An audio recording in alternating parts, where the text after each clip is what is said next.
What is up, everybody? Love you guys. Check this out. Welcome to another episode of the Bowman Legacies podcast. Well, of course, we're brought to you by Bowman Legacies. Check us out at www.bowmanlegacies.com/lead from the middle and begin your journey at leading on a high level. Lead from the middle is the process that I learned that jettisoned me from feeling stuck to moving forward, and moving forward in a massive way. If you're really wanting to 10x your position, if you really want to grow, if you're really feeling stuck, this will help you because you will be an intentional leader before that course is over. You will be the type of leader who understands that looking within and fixing what's there is that first step to being able to look within others and help fix what's there. Leading you and leading what's within and growing it is that first step to becoming a leader in other people's lives. Lead from the middle will do that for you. So check it out at bowmanlegacies.com/lead from the middle. That's www.bowmanlegacies.com/lead from the middle. What's up, everybody? Today I want to talk to you about something, and I'm going to entitle this podcast, Are You Tough Enough? And every time I hear this probably dates me. I hear that song, Are You Tough Enough? Are you tough enough? Right? It's so awful. I know that's so cringy, but I can't help it. I'm a goofball, and that's all there is to it. I just remember, and I think about that song, Are You Tough Enough? And growing up where I did in the Midwest and growing up in our culture, when you would ask me, are you tough enough? My perspective immediately, all the way up into my 20s, would have been, does that mean how many people I could whip at one time? Does that mean, am I tough enough to be able to fight somebody? Am I tough enough to be able to run the 3 miles in a dead sprint? Am I tough enough? And it was always attributed to something very physical. For me, if you were to ask me, are you tough enough? That's where my mind went right away. It always went to these physical performance level things. And I think in large part, many people do. If I were to ask you, just take a second, and I'm asking you now, what do you think of? What's the first thing that comes to your mind when I ask you, are you tough enough? I don't know what came to your mind, but I know for me, the first thing came up was that song, Are You Tough Enough? Do you want me to do that again? Do you? Do you want me to do it? You want me to, don't you? Are you tough enough? I can't even get it out without laughing. Are you tough enough? I think the part is essential to the song. You know, you can't have one without the other. But the fact of the matter is, at the end of the day, what does it really mean? And for me, as an adult now, especially a guy who has kids who are out there on their own, you know, hacking it out of the wilderness for themselves, a guy who's been married for almost 30 years now. When I look back at toughness, I look back at the resiliency to get through things that a lot of other people quit. And I don't mean sports. I don't mean athletics. And I don't mean whipping somebody and fighting. What I mean is life has these insanely hard things for you to go through. And it takes a type of mental toughness. And that's where it begins. It isn't about how strong you are physically always. It isn't about how fit you are, which those things absolutely help in life. But it isn't about how good looking you are or how smart you are. It's all about how mentally tough you're willing to be and how mentally tough you're willing to get through those things. And I'm going to give you an example.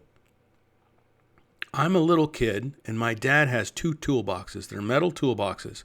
And every morning he picks them up on his own, and one in each hand, and then without putting one down, puts them both on the tailgate of his work truck. Now, what's the significance of that? They both weighed probably 75 pounds, I'm guessing. And he was able to pick them both up, no problem, carrying them to his truck, and then with both hands individually, just setting them on the tailgate of his truck, shoving them in there. There's that. So that, in my opinion, when I was a kid, that's the only thing I looked at when he was walking out the door. Well, one day I remember being up early, and Dad asked me, he had his toolbox open, and he asked me if I would close the toolboxes for him and get them ready for him to leave. And I remember the winter was just a nasty winter. And in the Midwest, our winters, a lot of people will brag about having snow and it being cold, but it's cold and wet here. It's that kind of wet that just stays in your bones. And I was older, like, I don't know, maybe I was about 12 or 13 years old, just old enough to start to really see there's a whole world around me that didn't revolve around me. And I went to go get Dad's things. And so I decided I'm going to go grab his boots and put them next to a chair close to the toolboxes. I don't know why I thought that, but I just thought, that was more convenient for Dad. Just trying to help Dad before I went to school in the morning and before he went to work. And a lot of the times, many times, he was out the door before I was ever even out of bed. But this particular morning, he wasn't. And I remember the winter being so nasty and so cold and sloshy. It's that kind of snow when you step on it, just squishes off to the side. And it's super sloppy and slick because underneath it is ice, but above it is that sloshy, nasty snow. And when I grabbed my dad's boots, I noticed that there was more than one hole in his steel-toe boots.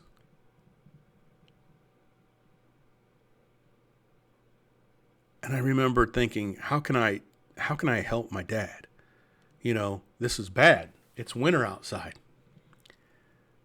And that morning, I remember him being very sullen. Something was bothering him. I don't know what it was, but he was not having a good day.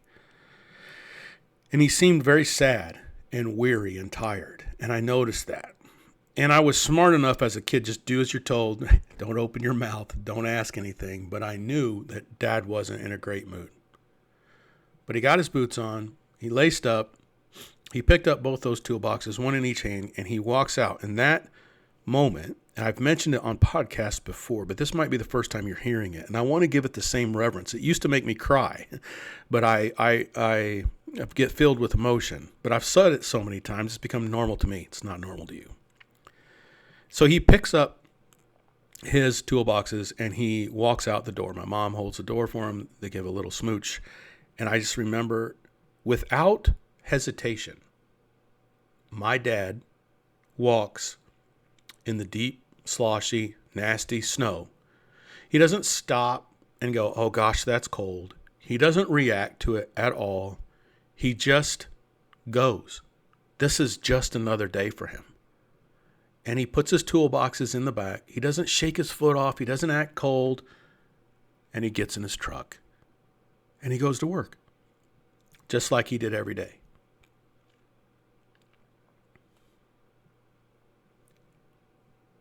That's tough. Okay? Dad was having a bad day. And that was my first realization on being tough. Some of us, man, if we feel like we're having a mental health day, all of a sudden we're bailing out on whatever our responsibilities are. We've become the race of people now, a society of people that go to the lowest common denominator and give up and quit. But my dad knew he had 3 kids that he had to feed. And he had everything against him. I knew he wasn't feeling well. He was probably sick that day. And I know that he had holes in his boots. And I knew that his toolboxes were very, very heavy. And I knew that my dad witnessed people dying at work. Where he gave recitations to someone. He was trying to resuscitate someone while a group of people just stood around him and watched. No one called 911. No one called the police. No one called for help. They just stood there and watched him as his friend died. Work for him was not an easy place, but he kept going. He didn't obsess with all the things he didn't have. He didn't obsess about the tools he didn't have. He just went to work in the hardest circumstances. In the mining world, I've seen some really tough people. And a lot of them could not fight their way out of a wet paper bag.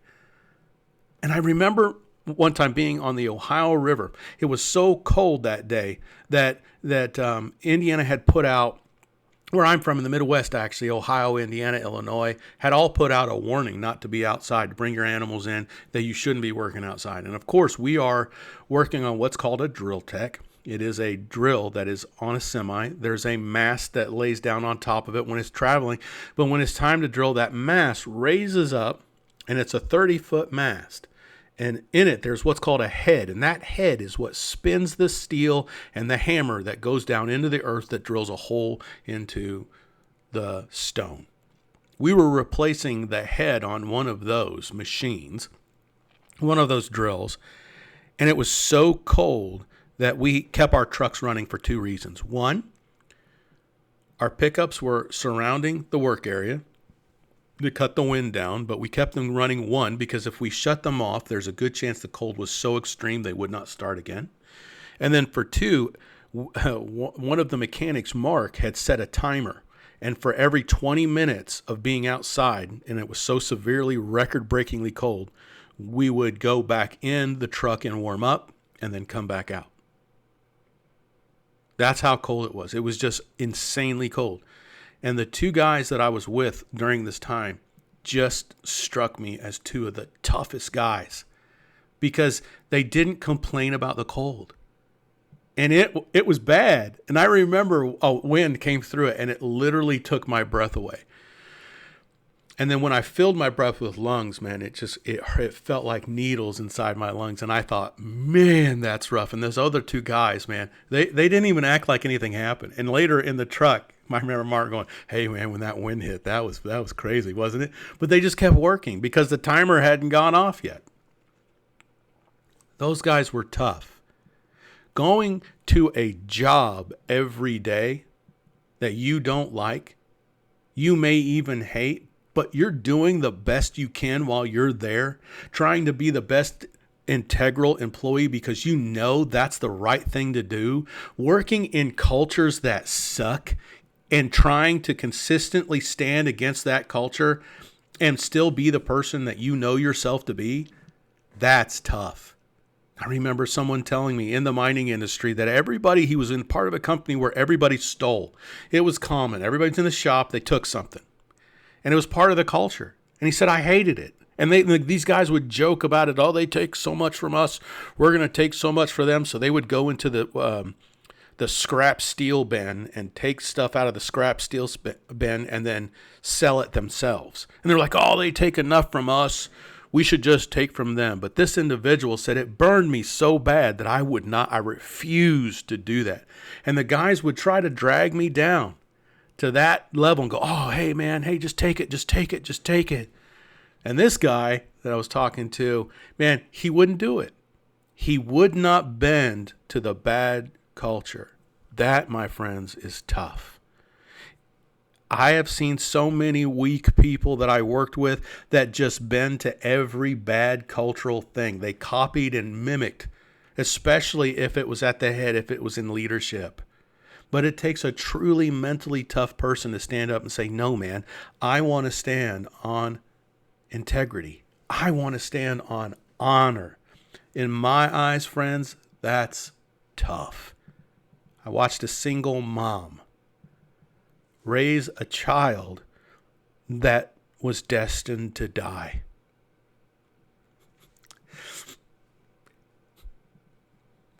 The hopelessness that woman must have felt. And I watched her diligently serve that child, even though he was in a comatose type of state a lot of the times. He could not walk. He could not take care of himself. And I watched that mom diligently care for that child. Consistently, with the same amount of passion every single time, every single day. With the same amount of devotion every single day consistently for a child that was destined to die.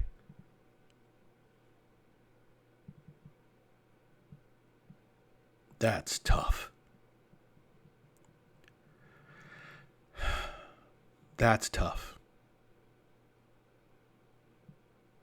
And sometimes you'll shock yourself on how tough you are. That's right. You right there, you listening right where you're at, because you can look back at through your life and go, I don't know how I got through that. It's because you were tough. You were strong. You see, as we grow in wisdom, we grow mental toughness. And we can go through things life throws at us in ways we never thought possible. I want to encourage you today. I want to encourage you, and I want to commend those of you who have stood up against mediocrity. Those of you who are cycle breakers, abused as children, and then you chose not to abuse your children.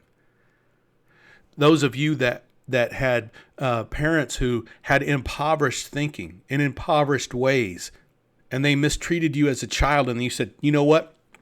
I'm not doing that.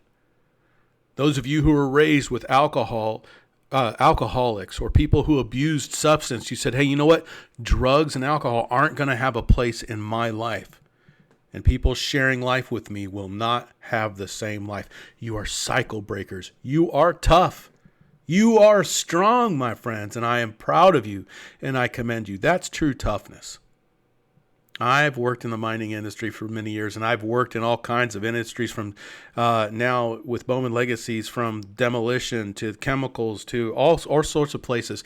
And there's always that one character or many characters that are always projecting toughness. They're always that tough guy, you know. But there's oftentimes some of the most fearful, ignorant people in the room. They don't understand what true toughness is. And they're always making it hard for everybody around them because they're always kicking against the fences that are there, that are built to help that business to move forward. But for those of you who are mentally tough, don't despise them. Continue in your mental toughness and continue in your toughness by doing the hardest thing in the world. And that's loving the unlovable. Man, that is truly where you progress as a human being.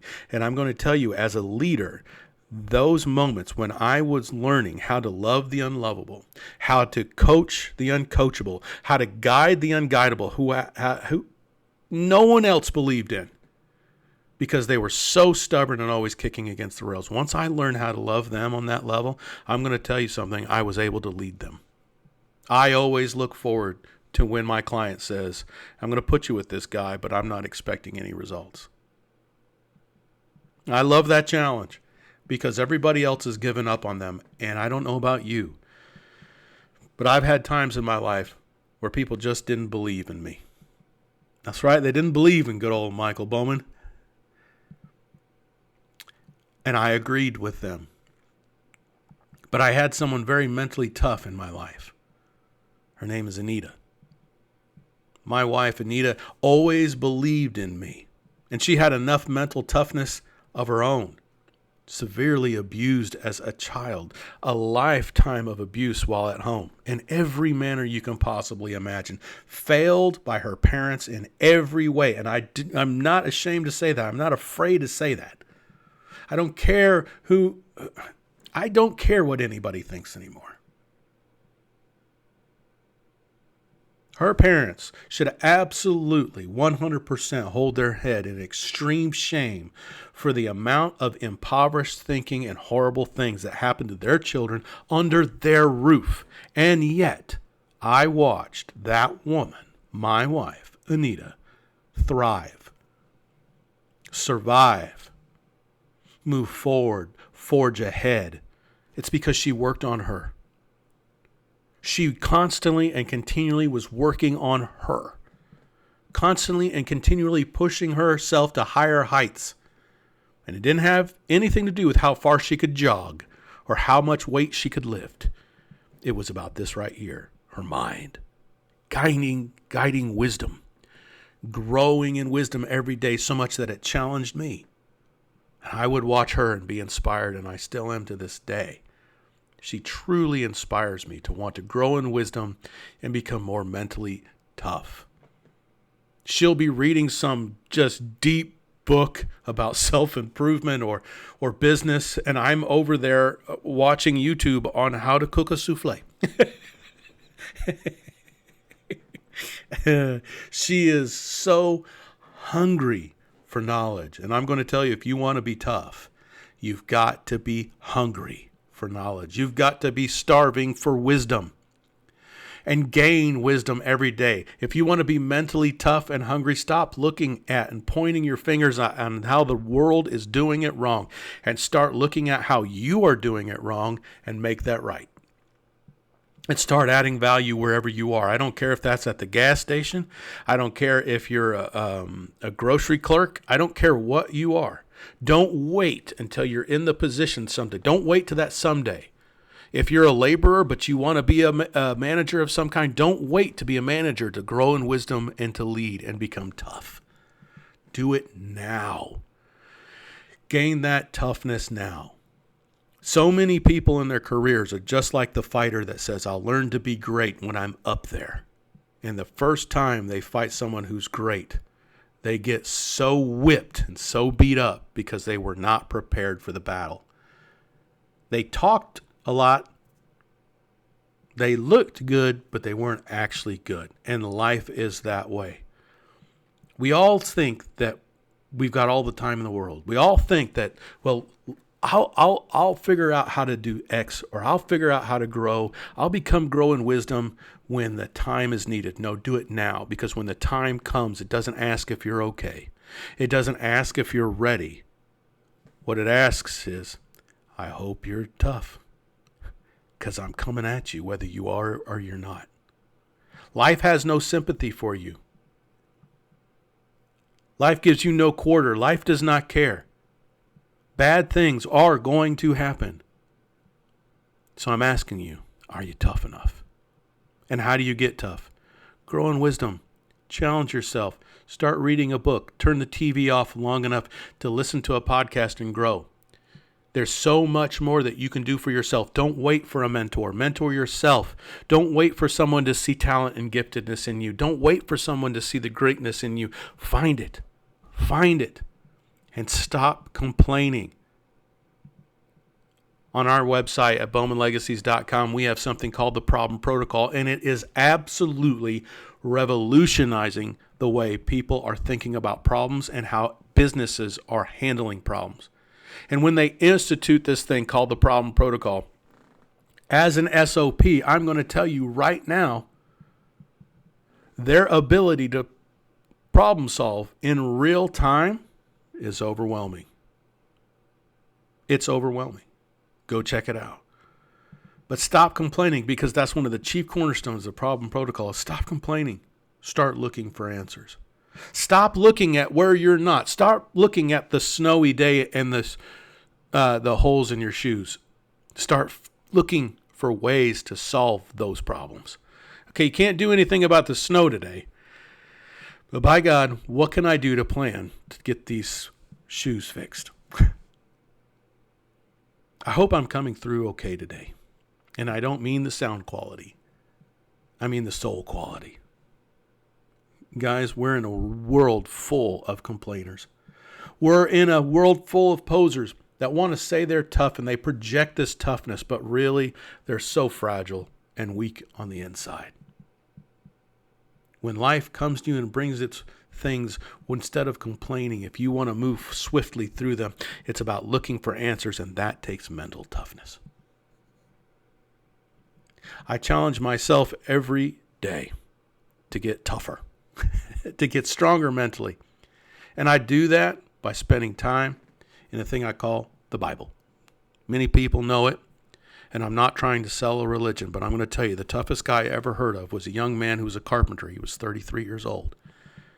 And he did nothing in his life but give to others. And for 3 years in what we call ministry, this man went to work.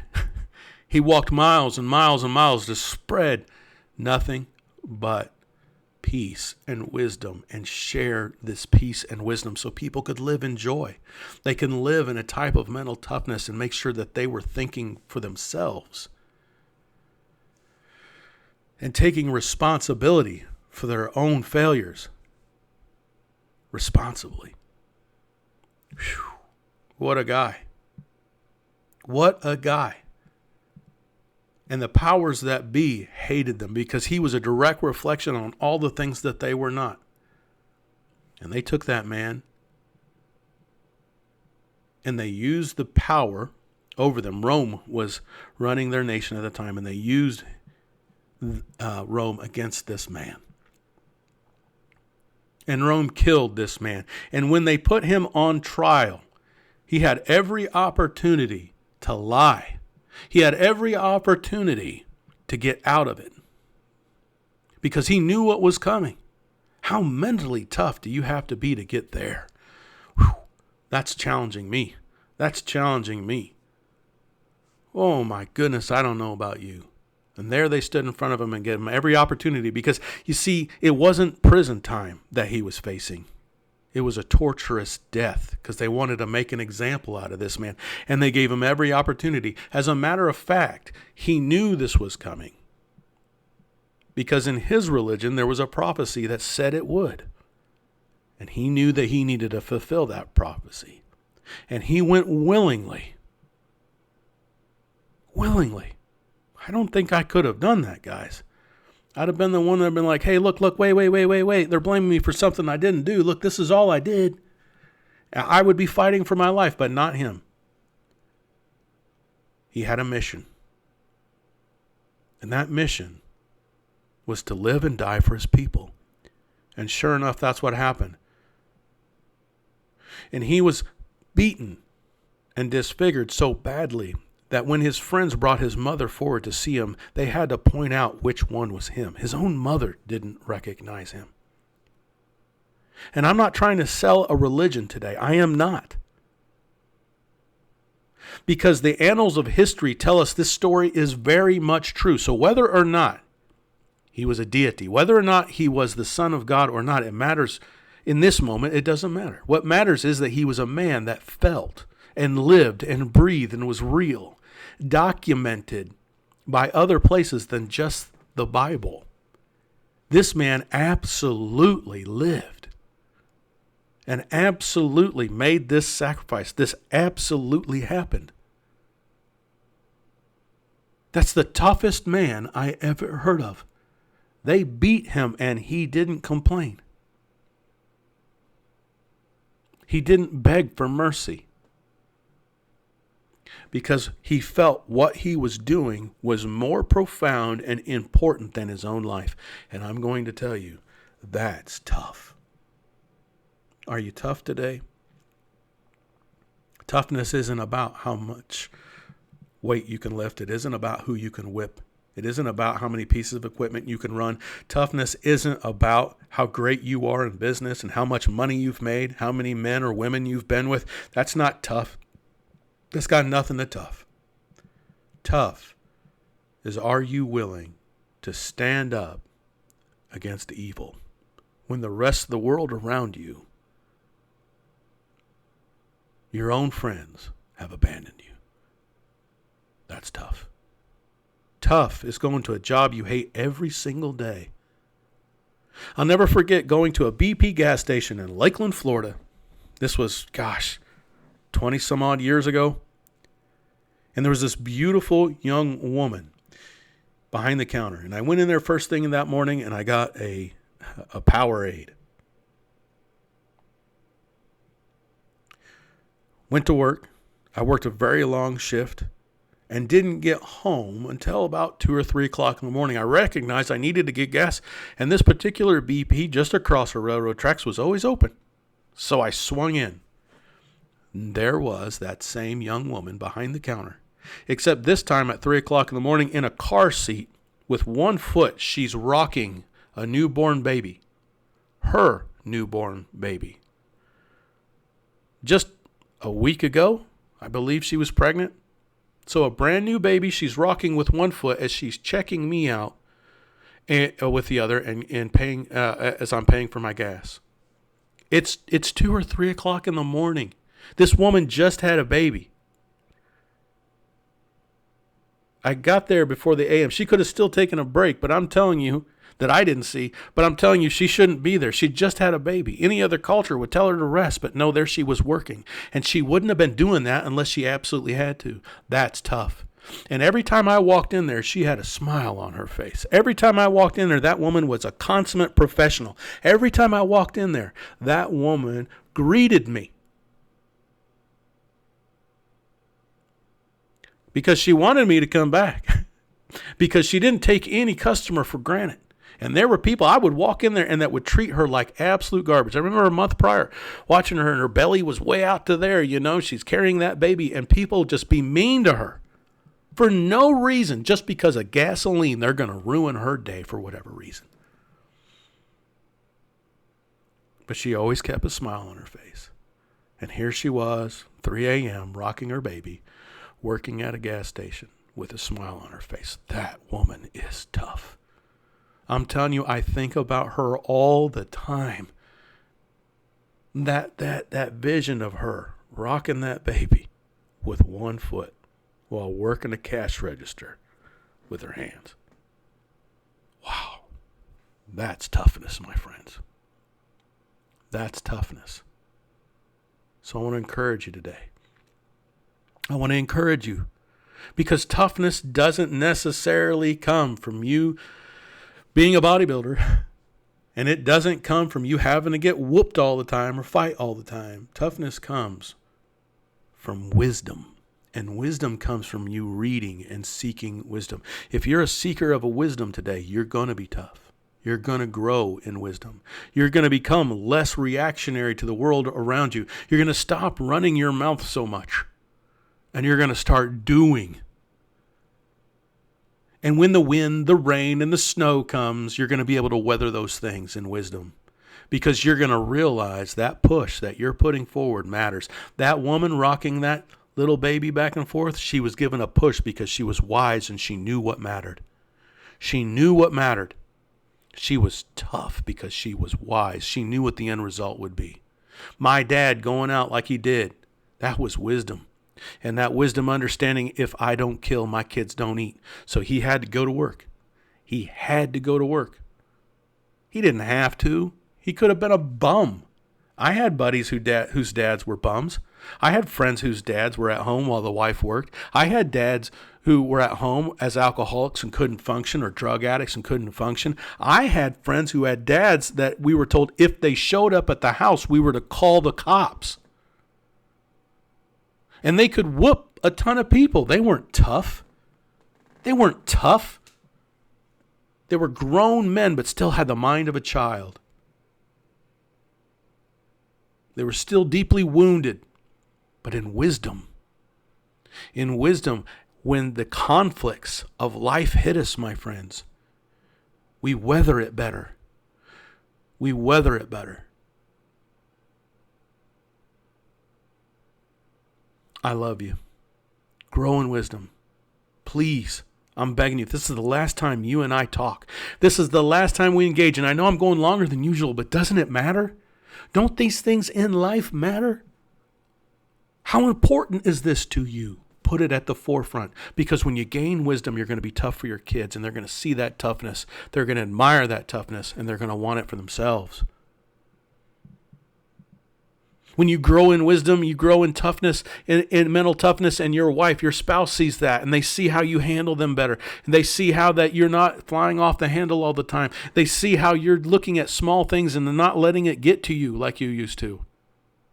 And it becomes infectious and intoxicating, and they want that too.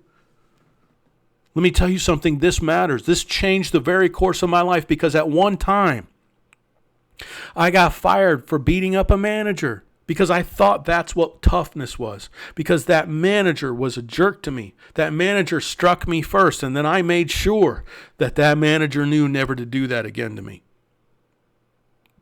But when I lost that job, I had a pregnant wife. I could have walked away.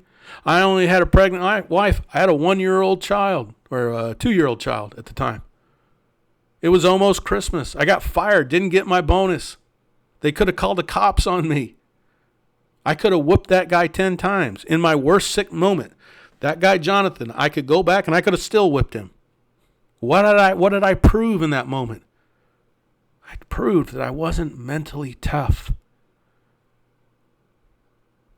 And I suffered for it, and so does my family. This is important, you guys. This matters, you guys. And you can do it. If I can do it, you can do it. So grow in wisdom. Buy books. Buy the Lead from the Middle book on Amazon. Buy things like Power versus Force and challenge yourself mentally. Buy Dichotomy of Leadership by Jocko Willink and Leif Babin. Buy Extreme Ownership by Leif Babin and Jocko Willink. Buy Failing Forward by John Maxwell. Or get it at the library. Read them. Grow in knowledge. Grow in toughness. Grow in wisdom. Grow in toughness. Are you tough enough? Are you tough enough? I love you. Laugh. It's good medicine, and it's okay. Because the fact that you've made it this far shows that you're hungry. And I'm excited for you. So, check us out at www.bowmanlegacies.com/lead from the middle. Bowman Legacies is the thing that keeps these things going. It's the one that's feeding and fanning the flames of helping us to help you grow right where you're at. If you're wanting to build that legacy that will far surpass your legend, and you understand what that means because you know it will inspire others to do the same, and that, my friends, is how we change the world for the better, then start at Lead from the Middle. www.bowmanlegacies.com/lead from the middle and begin your journey today at being tough enough. I love you guys. I love you. If you haven't heard it from somebody this week, I love you. I can love you because the good Lord loves me. And if he can love this guy right where he's at, by God, it's easy for me to do it to you. Also, I'm proud of you. I'm proud of you for making it this far. I'm proud of you for striving every day to be a better version of yourself. So thank you. Thank you for spending this time with me, and thank you for tuning in.